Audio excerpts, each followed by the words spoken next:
Madre mía, señoras y señores. Can Yaman ha decidido hablar. Y no ha sido para contarnos lo bien que le va en su última serie, no.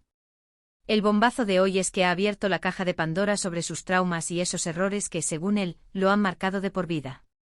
Vamos a desgranar todo el salseo.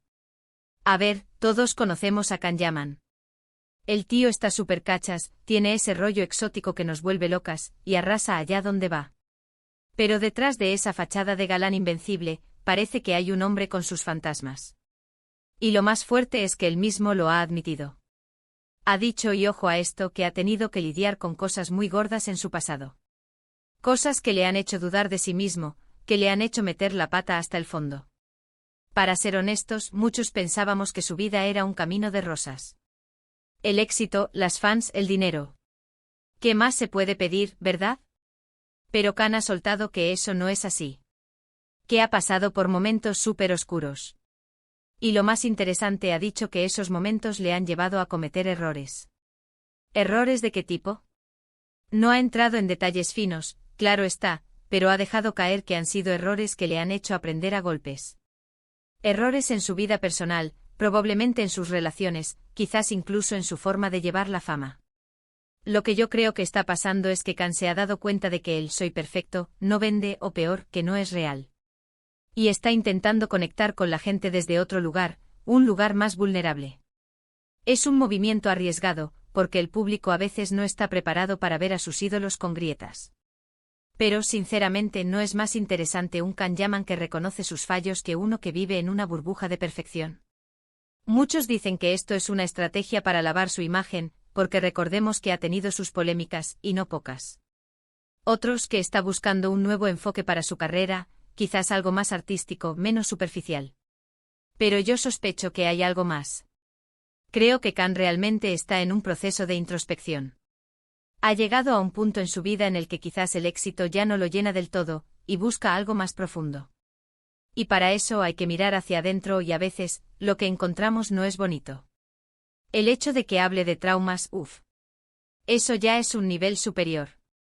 Los traumas no se curan con un buen selfie. Requieren trabajo, valentía y a veces ayuda profesional. Que él lo mencione públicamente significa que está dispuesto a exponer esa parte de sí mismo.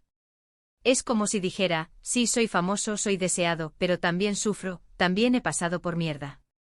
Y eso, amigos, nos humaniza a todos. Nos hace ver que por muy altos que lleguemos, todos llevamos nuestras cargas.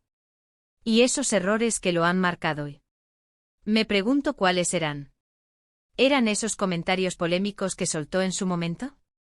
¿Sus relaciones fugaces y mediáticas?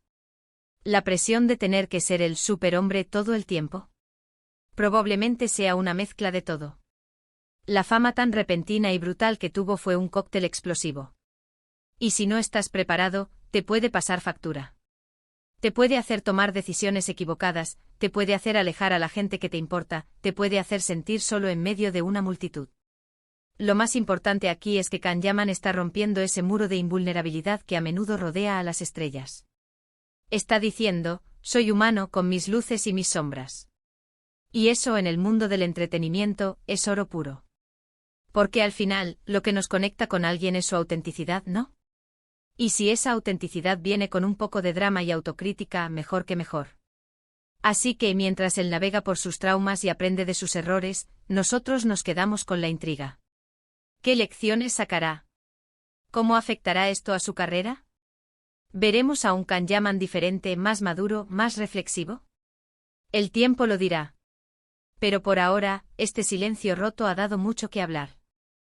¿Y tú, qué piensas de que Can Yaman hable de sus traumas y errores? ¿Crees que es un paso valiente o una estrategia de marketing?